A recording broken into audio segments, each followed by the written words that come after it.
लखीमपुर की सियासी जमीन पर उतरकर सीएम योगी ने कई दावे किए, कई वादे किए और उनके बयानों में सपा के लिए ताने बाने निशाने भी खूब झलके। लेकिन सीएम योगी जब लखीमपुर से निकले तो अखिलेश ने उनके बयानों का हिसाब मांग लिया।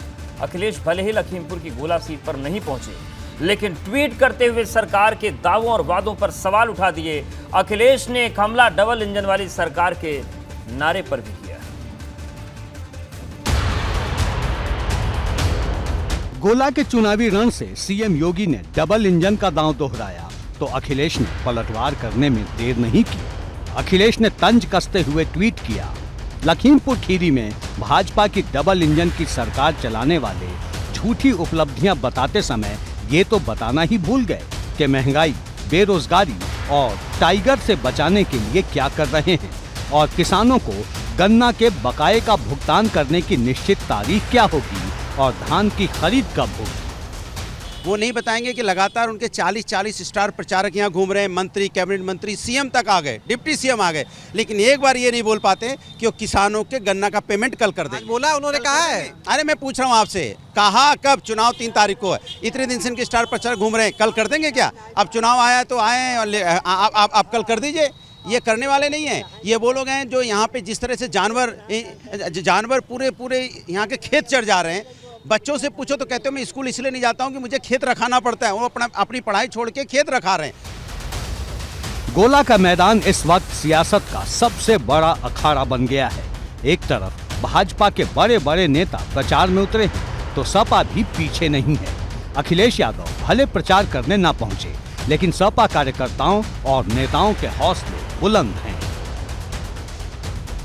सवाल ये है, मैंने आपको पहले ही बता दिया, यहाँ पे भारतीय जनता पार्टी का सुपड़ा साफ हो रहा है तो तरह तरह की बातें उनको निकालना है। समाजवादी आएंगे, हम अपने समाजवादी एक परिवार है, ये भारतीय जनता पार्टी नहीं है कि यहाँ पे नफरत का। हम परिवार हैं और हमारा हर व्यक्ति अपने आप को, हर कार्यकर्ता अपने आप को अखिलेश यादव जी समझता है। और इसी वजह से आप रोड पे खड़े होके हर किसी से पूछ लो, छोटे छोटे बच्चों से भी पूछ लो। वक्त बहुत कम है और काम बहुत ज्यादा। गोला में जहां देखिए वहीं चुनाव प्रचार चल रहा है। भाजपा प्रत्याशी अमन गिरी पहली बार चुनाव मैदान में है। ये उनके लिए पिता की विरासत बचाने की भी परीक्षा है और अपने करियर को मजबूत शुरुआत देने का भी चैलेंज। यही वजह है कि जुबान पर सिर्फ पिता का नाम है और जनता से वोट की उम्मीद। तो मैं ज़्यादा कोई बड़ी बात नहीं बोलता, लेकिन पिताजी का आज तक का रिकॉर्ड रहा है कि 96 से जब भी उन्होंने विधायकी का इलेक्शन लड़ा है, तब से लेकर आज तक उन्होंने मेरे ख्याल से 6 इलेक्शन लड़े होंगे विधायकी के, 7 इलेक्शन लड़े हैं विधायकी के, और सातों में हर एक इलेक्शन में कंसेक्यूटिवली वोटों की बढ़ोतरी हुई है। और जिस तरीके से मैं बता रहा हूँ, ये इलेक्शन उन्हीं का था, उन्हीं का है, हमारा नहीं, उन्हीं का ही इलेक्शन है और इसमें भी वोटों की बढ़ोतरी होगी, उनका रिकॉर्ड बनेगा। एक तरफ दिवंगत विधायक के बेटे हैं तो दूसरी तरफ पूर्व विधायक विनय तिवारी, जो अरविंद गिरी से मिली हार का बदला बेटे अमन गिरी से लेना चाहते हैं। विनय तिवारी के हौसले इस वजह से भी मजबूत हैं क्योंकि मैदान में बसपा नहीं और सीधी टक्कर भाजपा से है। परिस्थिति पूरी तरीके से बहुजन समाज पार्टी, समाजवादी पार्टी के साथ है। बसपा सपा के साथ है, बहुत बड़ी बात आप कह रहे हैं। अब ये हमारी उनकी विचारधारा है, विचारधारा हमारी और उनकी एक है, इसलिए हम लोग पूरी ये आश्वस्त हैं। गोला की सीट से आने वाला संदेश बहुत अहम होगा।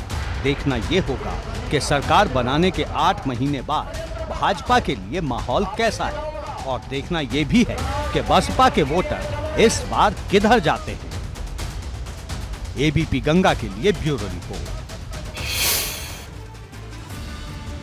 और अब बात करते हैं निकाय चुनाव की, जिसकी तैयारी तेज होने लगी है क्योंकि किसी भी दिन चुनाव की तारीखों का ऐलान हो जाएगा। सूत्र बता रहे हैं कि दिसंबर से चुनाव होने शुरू होंगे और अगले साल की शुरुआत में नतीजे आ जाएंगे। यानी कि 2023 की शुरुआत में 2024 का ट्रेलर दिखने वाला है। माना जा रहा है कि निकाय के चुनाव यूपी का नया मूड बताएंगे, साथ ही ये भी इशारा करेंगे कि 2024 के लिए जनता क्या सोच रही है।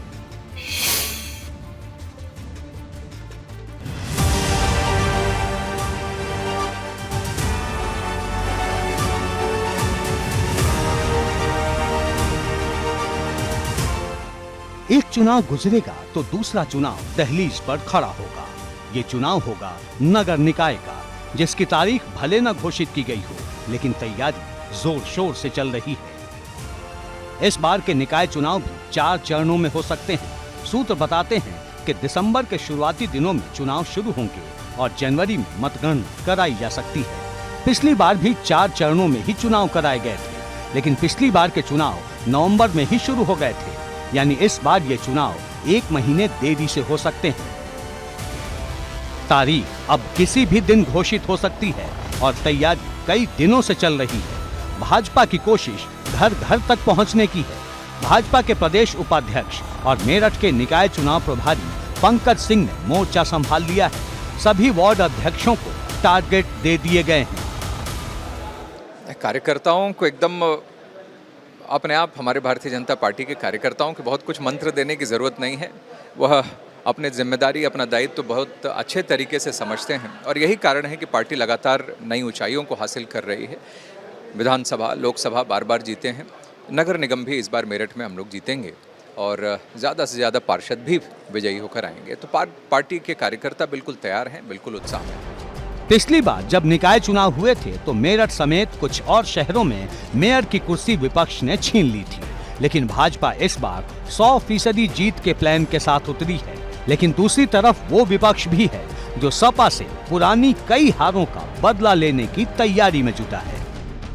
सपा के साथ गठबंधन में मजबूती से खड़ा रालोद भी भाजपा का प्लान पंक्चर करने की तैयारी में है। पीलीभीत में पार्टी नेताओं ने हुंकार भरी, मुद्दा किसानों का भी होगा।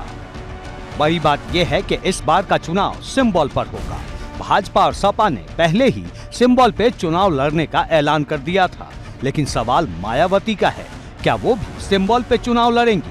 क्योंकि बीते दिनों जब बैठक हुई थी तो कार्यकर्ताओं को मजबूती से चुनाव की तैयारी के निर्देश दिए थे। मायावती क्या फैसला लेंगी, ये आने वाले दिनों में पता चलेगा। लेकिन कांग्रेस ने हुंकार भर दी है। जौनपुर में कांग्रेस के प्रांतीय अध्यक्ष अजय राय ने कार्यकर्ताओं के साथ बैठक की। तैयारी निकाय की है, लेकिन लक्ष्य 2024 का।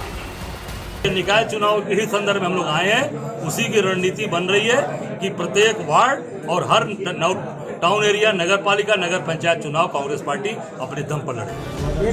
तैयारी तो सबकी है, लेकिन जो धार भाजपा की तैयारी में दिखाई दे रही है उसके मुकाबले बाकी दल पीछे नजर आते हैं। क्योंकि आज से नहीं, भाजपा कई दिनों से निकाय चुनाव की लड़ाई के लिए तैयार खड़ी है। हाल ही में पसमानदा समाज का सम्मेलन हुआ और उसके बाद ओबीसी मोर्चे का प्रशिक्षण शिविर, जिसमें ओबीसी वोटर को साधने की रणनीति तैयार की गई। यूपी में पिछड़े वोट बैंक की लड़ाई सबसे ज्यादा चर्चा में रहती है, क्योंकि प्रदेश में आधे से ज्यादा वोटर पिछड़े वर्ग के ही माने जाते हैं और उसमें भी यादव और कुर्मी वोटर की संख्या सबसे ज्यादा है। यही वजह है कि अखिलेश का जोर पूरी तरह से पिछड़े वोटर पर रहता है।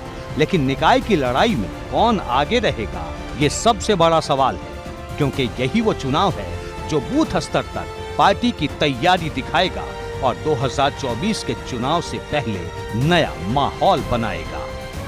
एबीपी गंगा के लिए ब्यूरो रिपोर्ट।